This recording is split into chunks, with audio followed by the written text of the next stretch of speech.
नमस्कार, स्वागत है आपका कृषि दर्शन में। आपके साथ मैं हूं अंजू सिंह। कृषि दर्शन आप किसानों का अपना कार्यक्रम, जहां हम बात करते हैं कृषि संबंधी तमाम नई तकनीकों के बारे में, मुलाकात करवाते हैं कामयाब किसान से और साथ ही सरकार की योजनाओं के बारे में भी जानकारी देते हैं। आज के कार्यक्रम में सबसे पहले बात होगी विज्ञान और किसान की, जिसमें हम आपको बताएंगे एलोवेरा की खेती के बारे में। उसके बाद कृषि स्टार्टअप में मुलाकात करवाएंगे कामयाब किसान से जो कि जैविक खेती को अपना चुके हैं, और अंत में फार्मिंग इंडिया में जानकारी देंगे सरकार की एक योजना के बारे में। लेकिन सबसे पहले आपको लिए चलते हैं कृषि मंत्रालय में स्थित डीडी किसान के स्टूडियो। भारत सरकार के कृषि एवं किसान कल्याण मंत्रालय के प्रचार प्रसार के लिए मास मीडिया विभाग एक महत्वपूर्ण विभाग है, जिसका कार्य है कृषि मंत्रालय की तमाम विभागों की गतिविधियों के बारे में किसानों तक सही समय पर जानकारी पहुंचाना। इसके बारे में और विस्तार से जानकारी दे रहे हैं कृषि मंत्रालय में स्थित डीडी किसान के स्टूडियो से कृषि मंत्रालय के विस्तार विभाग के संयुक्त निदेशक डॉक्टर संजीव कुमार इंगले। कृषि मंत्रालय के विस्तार विभाग के माध्यम से जो विभिन्न योजनाएं चला जाती है और विभिन्न कार्यक्रम चलाए जाते हैं, इसकी जानकारी आपको इसके पहले दी जा चुकी है। लेकिन इसके आज के जो कार्यक्रम में जो आज मैं आपको जो जानकारी साझा करूंगा वो मुख्यतः दो मुद्दों पर है। एक पहला जो है जो इनपुट डीलर के कृषि विस्तार सेवा में जो डिप्लोमा किया जाता है उसकी एक जानकारी मैं दूंगा, और दूसरी जानकारी आपको दूंगा ग्रामीण युवाओं को कौशल विकास प्रशिक्षण के बारे में। तो ये जो दो मुख्य जो कार्यक्रम विस्तार विभाग के सुधार के लिए जो चलाए जा रहे हैं, उसका उद्देश्य क्या है, उसका उद्दिष्ट कितना है, उसकी आगे की आपको जो सहायता किस प्रकार से प्रदान की जाती है, इसकी जानकारी मैं आपको साझा करूंगा। ये जो पहला जो कार्यक्रम है जो इनपुट डीलरों का जो कृषि विस्तार की सेवा में जो डेजी के नाम से जो कार्यक्रम चला जाता है, तो यह कार्यक्रम पूरे हर राज्य में जो समिति होती है, समिति के माध्यम से प्रशिक्षण किया जाता है, और राज्य के जो कृषि के जो विश्वविद्यालय है वहाँ पर भी इस प्रशिक्षण का आयोजन किया जाता है। और साथ में जो हैदराबाद स्थित जो मैनेज जो एक संस्था है उसके माध्यम से भी ये ट्रेनिंग प्रोग्राम किया जाता है। इस ट्रेनिंग प्रोग्राम का कुल समय 48 सप्ताह का होता है, और इस 48 सप्ताह के दरम्यान इस प्रशिक्षण में विभिन्न प्रकार के प्रैक्टिकल फील्ड डेमोन्स्ट्रेशन और सारी जो चीज़ें हैं उनके इनपुट के चलते इस प्रशिक्षण में उन लोगों को दी जाती है। ये जो प्रशिक्षण का जो खर्चा होता है, इसका प्रति कैंडिडेट 20,000 रुपये का इसमें लागत आती है, जिसमें राज्य सरकार के माध्यम से आपको 10,000 रुपये और 10,000 रुपये प्रति कैंडिडेट से लेकर ये प्रशिक्षण का पूरा कोर्स किया जाता है। इसका उद्देश्य मुख्यतः यह है कि जो कृषि क्षेत्र में जो नई जो तकनीकी है उसके प्रति किसानों को जागरूक तक फैलाना और किसानों को उस तकनीकी के बारे में जानकारी देना, और कृषि में जो उपयोग में आने वाले जो विभिन्न प्रकार के आदान है, तो आदानों की कितनी मात्रा में उसका इस्तेमाल करना है उसकी जानकारी देना, और जो वहाँ पर की पर्टिकुलरली उस एरिया की जो भौगोलिक परिस्थिति है, जलवायु या मृदा का जो जिस प्रकार से प्रकार है, उस प्रकार की किस प्रकार से कौन सी फसल और कितने आदानों का, कितने पेस्टिसाइड्स जैव उर्वरक का इस्तेमाल करना, कौन से बीज इस्तेमाल करना, कब उसकी निगरानी रखना, ये सारी चीज़ें की जो तकनीकी जानकारी होती है, ये जानकारी इस इनपुट डीलर के माध्यम से उन लोगों को, उन किसानों को देने का उद्देश्य होता है, जो ये 48 सप्ताह का ट्रेनिंग के बाद में ये इनपुट देने में उनको सक्षम होते हैं। और ये ट्रेनिंग करने के बाद उनको राज्य सरकार के जिला कृषि अधिकारी के पास से इनका अपने व्यवसाय को चलाने के लिए लाइसेंस भी मिलने के लिए उनको इसमें से आसानी हो जाती है। ये कार्यक्रम का जो हर साल इसका उद्देश्य रखा जाता है, तो ये 2022-23 का इसमें इस साल पूरा 300 प्रशिक्षण का इसमें उद्देश्य रखा गया था, जिसमें से अभी तक 15 प्रशिक्षण पूर्ण किए गए और जिसमें से 600 इनपुट डीलर को इसमें अभी तक प्रशिक्षित किया गया। दूसरा जो कार्यक्रम जो विस्तार सुधार के लिए जो चलाया जा रहा है वो है ग्रामीण युवाओं को कौशल विकास का प्रशिक्षण। जो शिक्षित वर्ग होता है लेकिन उनको प्रशिक्षण की कमी होती है, तो उनको ये 7 दिन का एक प्रशिक्षण दिया जाता है जिसमें कृषि और कृषि से संबंधित अन्य जो व्यवसाय है वो किस प्रकार से किए जाते हैं, तो वो व्यवसाय को किस प्रकार से आगे बढ़ाने के लिए जानकारी दी जाती है। तो इस प्रशिक्षण में उन शिक्षित लोगों को 10 से 15 विषयों पर अलग अलग जगह पर ट्रेनिंग दी जाती है, जो केवीके या समिति के माध्यम से यहाँ पर उनको प्रशिक्षित किया जाता है। तो उसमें जो विषय होते हैं, जैसा मशरूम का उत्पादन होता है, बकरी पालन किस किस प्रकार की जाती है उस प्रकार, और दूध का उत्पादन कैसा किया जाता है, वर्मी कंपोस्ट जो बहुत ही महत्वपूर्ण एक इनपुट कृषि क्षेत्र में इस्तेमाल किया जाता है उसके बारे में जानकारी दी जाती है। और जो किसान आज जो यांत्रिकीकरण की तरफ जो जा रहा है उसके बारे में जो नई तकनीक क्या है उसकी भी जानकारी इस प्रशिक्षण में दी जाती है। इसी के साथ साथ जो बागवानी क्षेत्र है उसका भी विषय इस प्रशिक्षण में लिया जाता है। ऐसे अन्य प्रकार के बहुत विषय है जो कृषि और कृषि से संबंधित है, जो इस प्रशिक्षण में उन लोगों को समझाए जाते हैं। और यह प्रशिक्षण लेने के बाद में वह अपना किसी भी प्रकार से अपना व्यवसाय शुरू करने के लिए सक्षम बन जाता है। और इस प्रशिक्षण का जो इस साल का जो उद्देश्य रखा गया है वो 612 कुल प्रशिक्षण करने का उद्देश्य रखा गया है, जिसमें से अभी तक 31 प्रशिक्षण पूर्ण किए गए हैं और जिसमें से 526 प्रशिक्षणार्थी को प्रशिक्षित किया गया है। तो ये जो दोनों कार्यक्रम जो विस्तार विभाग के साथ चलाई जा रही है, इसका सभी जो संबंधित जो शिक्षित वर्ग है और जो इनपुट डीलर बनना चाहते हैं इस योजना का लाभ लेकर के अपने जो योजना है उसको अपने राज्य में इसका इस्तेमाल करने के लिए जो चलाई जा रही है उसका अपना पूरा लाभ ले और किसानों को अपनी मदद करे, और जो शिक्षित वर्ग है उसको भी ये ट्रेनिंग लेकर के अपनी आय को बढ़ाने के लिए और अपना रोजगार शुरू करने के लिए ये आगे आए। कृषि दर्शन में आइए अब बात करते हैं विज्ञान और किसान की। विज्ञान और किसान में हम अपने किसानों को ऐसी फसलों के बारे में जानकारी देते हैं जो कि न सिर्फ उनकी आय में वृद्धि करे बल्कि उनके लिए नए रास्ते भी खोलें। और ऐसी एक फसल है एलोवेरा। जी हाँ, एलोवेरा की अगर बात करें तो इसकी मांग लगातार बढ़ती जा रही है और कई तरह की चीजों में इसका इस्तेमाल भी हो रहा है। इसके औषधीय गुणों की वजह से भी इसकी मार्केट वैल्यू काफी बढ़ गई है। तो कैसे हमारे किसान एलोवेरा की खेती कर सकते हैं, कैसे अपनी आय में वृद्धि कर सकते हैं, आइए जानते हैं।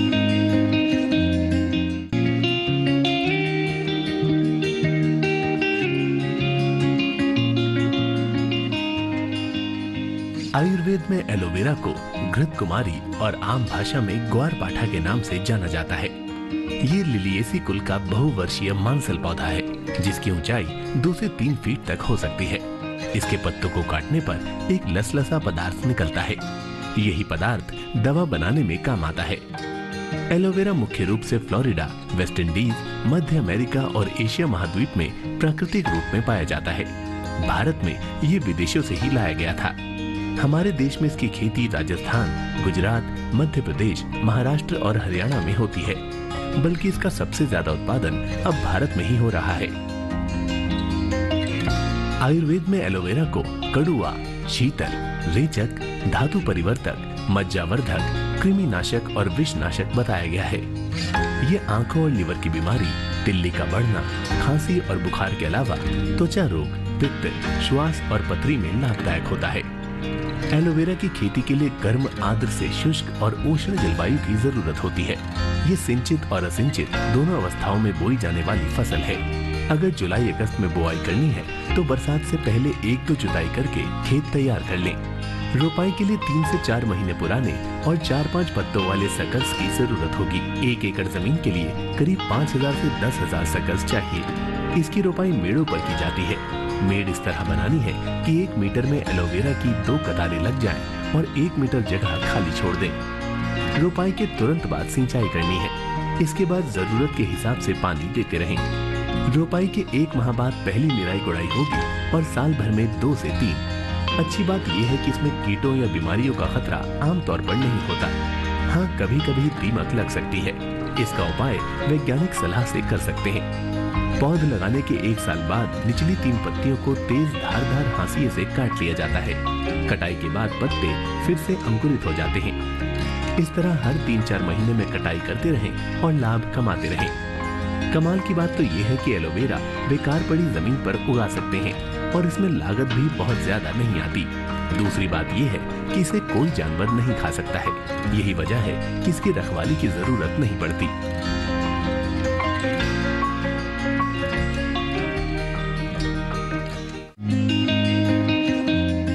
तो अभी आपने जाना एलोवेरा के गुणों के बारे में और साथ ही कैसे हमारे किसान इसकी खेती कर सकते हैं। इसी के साथ यहाँ वक्त है छोटे से ब्रेक का, कहीं मत जाइएगा, देखते रहें कृषि दर्शन।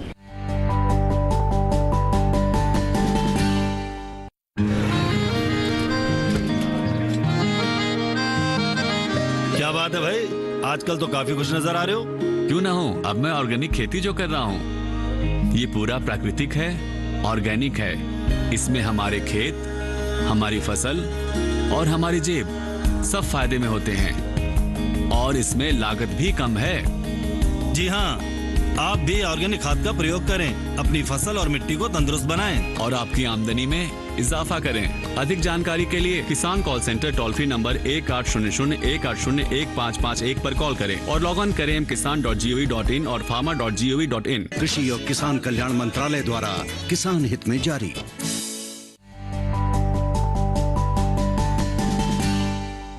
ब्रेक के बाद एक बार फिर आपका स्वागत है। आप देख रहे हैं कृषि दर्शन। आइए अब नजर डालते हैं कृषि स्टार्टअप पर।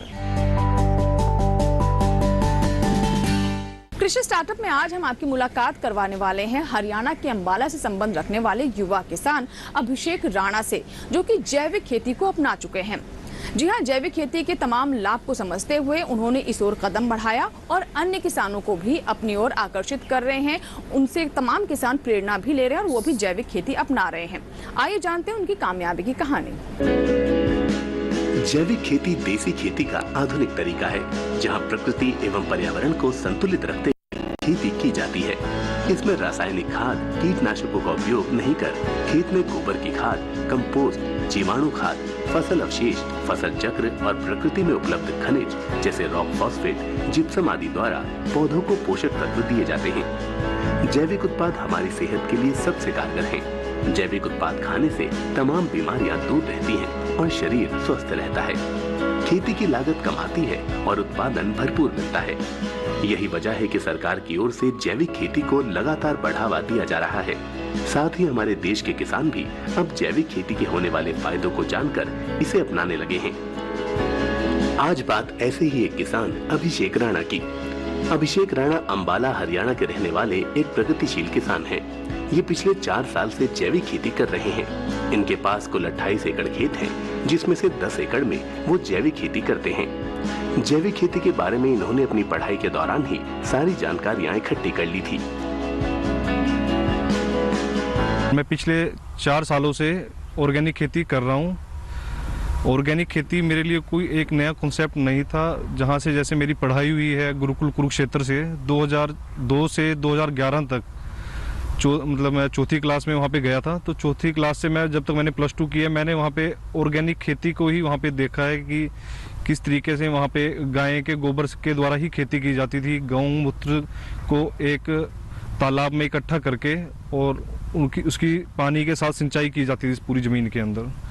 तो मेरे लिए कोई नया एक कॉन्सेप्ट नहीं था कि जो मैं अपनी ज़मीन पे करने के लिए, मुझे जैसे मैंने उसको स्टार्ट किया है तो कुछ उसमें नया नहीं था मेरे लिए करने के लिए। तो वो मैं शुरू से देखा है, वो भी मैंने उसको किया है अभी आके जी। शुरुआत से ही वो जैविक खेती करना चाहते थे। 1 एकड़ से इन्होंने जैविक खेती की शुरुआत की थी। फिर जैसे जैसे उत्पादों की मांग बढ़ती गई, अपने खेत में इन्होंने मुख्य फसल के रूप में दलहन को लगा रखा है। इसकी एक खास वजह पानी की बचत भी है। कम पानी में दलहनी फसलों से ज्यादा उपज हासिल की जा सकती है। अभिषेक राणा मिश्रित खेती भी करते हैं। अगर हम मिश्रित खेती में जाते हैं, जो उसकी वैल्यूएशन हम देखें कि जो वैल्यूएशन है उसकी, वो उससे कहीं ज़्यादा है। जब हम मिश्रित खेती करते हैं तो एक चीज़ हमारे को मतलब कि कोई जैसे कि मेरे पास गेंदे का फूल अभी गेहूं में लगा हुआ है, वो मैंने नियर अबाउट ज़्यादा नहीं 10,000 रुपये का फूल मैंने उसमें से निकाल के उसको सेल किया है।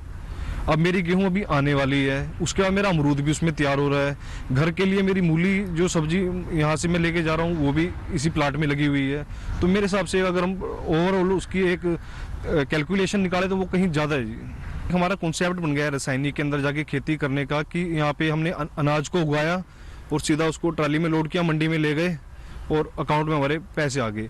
मिश्रित खेती में थोड़ा ऐसा है कि यहाँ पे थोड़ा अलग है, जैसे आपकी मार्केटिंग होएगी, आपकी स्टेप बाय स्टेप सभी चीज़ें सेल होएंगी, वो धीरे धीरे करके आपके पास पैसे आएंगे, पर वो उससे कहीं ज़्यादा होते हैं वो पैसे कि अगर हम देखें कि एक तरीके से अगर हम 50,000 की जीरी खेत में से निकाल रहे हैं, वो अगर मिश्रित खेती की तरफ जाएँ वो कम से कम 50,000 रुपये का डिफरेंस आ जाता है। 1 लाख रुपये मिश्रित खेती से निकाल लेता हूँ जी। अभी हमारे 2016 और 17 का हमारा टोटल कैलकुलेशन था, हमारी 10 एकड़ की ज़मीन के अंदर जो हम पैदावार कर रहे थे नियर अबाउट 3.5 लाख से 4 लाख के बीच में। और रिसेंटली जो अभी हमारा 2021-22 के अंदर हमने कैलकुलेशन किया है वो नियर अबाउट हमारा 7.5 से 8 लाख के बीच में, लगभग डबल के रूप में ही वो हमारे को मिला है। यही नहीं, अभिषेक अपने खेत में मटर, मूली, अमरूद के अलावा फूलों की खेती भी करते हैं।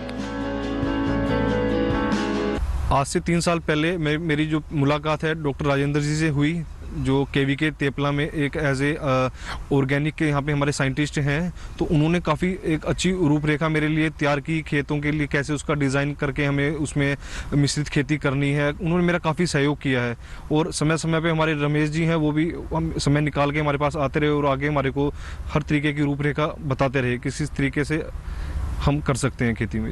इन्होंने हमसे संपर्क किया आज से 4-5 साल पहले और इन्होंने आके हमसे पूछा भी कृषि की क्या नवाचार और क्या नई तकनीकियां हैं जिनसे हम अपना मुनाफा बढ़ा सकें और हमारी खेती भी सस्टेनेबल यानी कि सतत बनी रहे, और रासायनिक खेती से हम किस तरह से जैविक कृषि की ओर हम आ पाएँ। तो इस सिलसिले में हमने प्रयास किए, उनको प्रशिक्षण दिया जैविक फार्मिंग के ऊपर और रासायनिक खादों का कम से कम उनको खाद यूज करने का प्रेरित किया और धीरे धीरे जाके उनकी खेती फिर ऑर्गेनिक खेती में तब्दील हुई और उसके बाद नेचुरल फार्मिंग की तरफ वो आए और इसी के परिणामतः वो आज पहले से यानी कि 16-17 से लेके और अब आज 20-21 में डबल से ज़्यादा मुनाफा अर्जित कर रहे हैं। तो ये थी अभिषेक राणा की कामयाबी की कहानी, जो कि जैविक खेती के लाभ को समझ चुके हैं। इसी के साथ ही यहाँ वक्त एक छोटे से ब्रेक का, लेकिन ब्रेक के बाद जब वापस आएंगे तो बात करेंगे फार्मिंग इंडिया की। कहीं मत जाइएगा, देखते रहें कृषि दर्शन।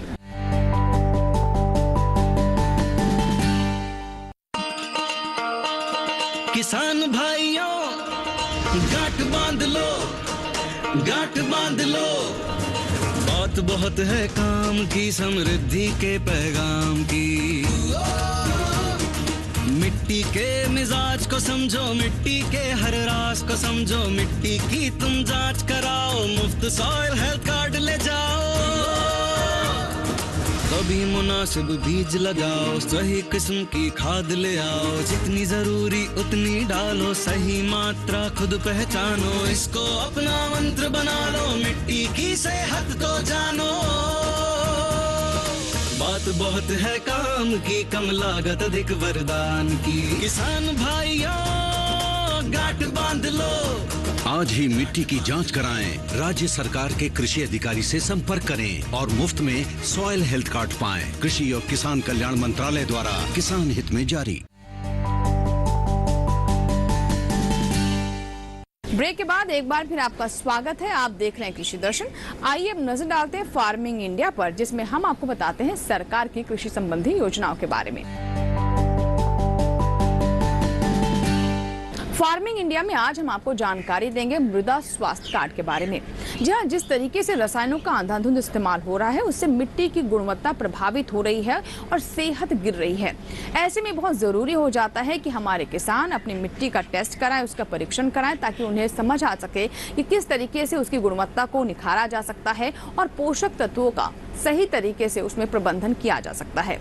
तो कैसे हमारे किसान इसका लाभ ले सकते हैं, कैसे अपनी मिट्टी का टेस्ट करा सकते हैं, सॉइल टेस्टिंग की किस किस तरह की व्यवस्था है, आइए जानते हैं विस्तार से।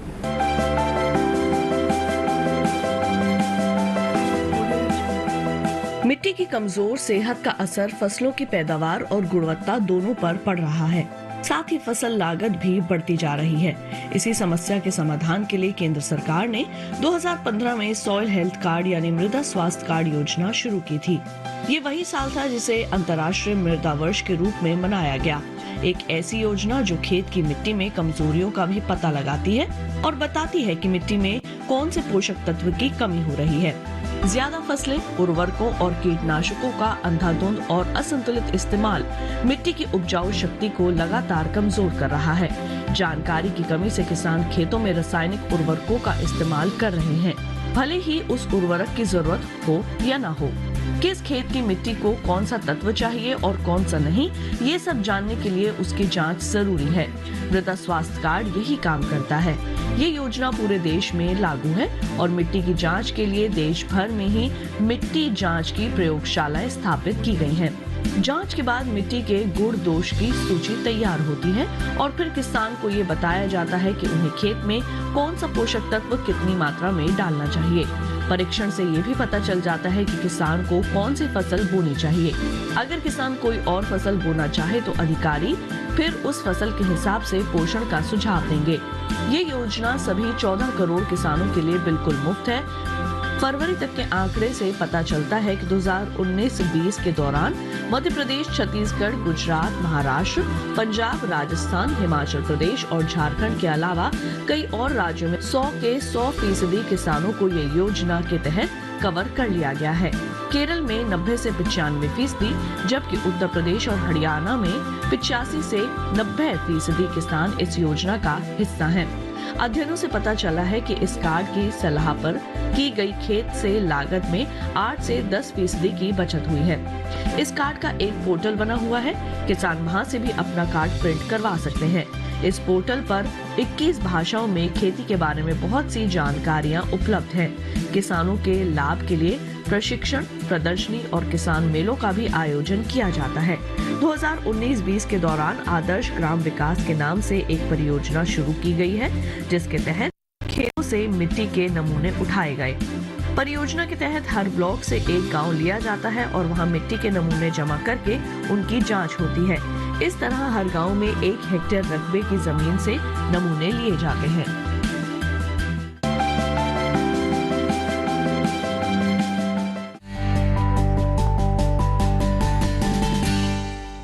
तो अभी आपने जाना मृदा स्वास्थ्य कार्ड के बारे में। इसी के साथ ही आज के कृषि दर्शन में फिलहाल इतना ही, लेकिन आपको बता दें कि आप हमारा ये कार्यक्रम हमारे YouTube चैनल पर भी देख सकते हैं। इसके लिए करना बस आपको ये है कि इस QR कोड को आप स्कैन करें और देखिए DD किसान के YouTube चैनल पर हमारा ये कार्यक्रम। अगर आपके कोई सुझाव है या कोई सवाल है तो आप हमें ईमेल कर सकते हैं, हमें पत्र भी लिख सकते हैं। हमारा ईमेल पता है krishidarshan@gmail.com। हमारा पता है कृषि दर्शन, कमरा नंबर 58, CPC, दूरदर्शन, खेलगांव, नई दिल्ली 110049। कृषि दर्शन आपका अपना कार्यक्रम है। आपकी ईमेल्स और आपके पत्रों का हमें इंतजार रहेगा। आशा करते हैं कि आज के कार्यक्रम में जो तमाम जानकारियां हमने आप तक पहुंचाई हैं उनसे हमारे किसान जरूर लाभान्वित होंगे। यहाँ लेंगे आपसे इजाजत, लेकिन आप बने रहे दूरदर्शन किसान के साथ। नमस्कार।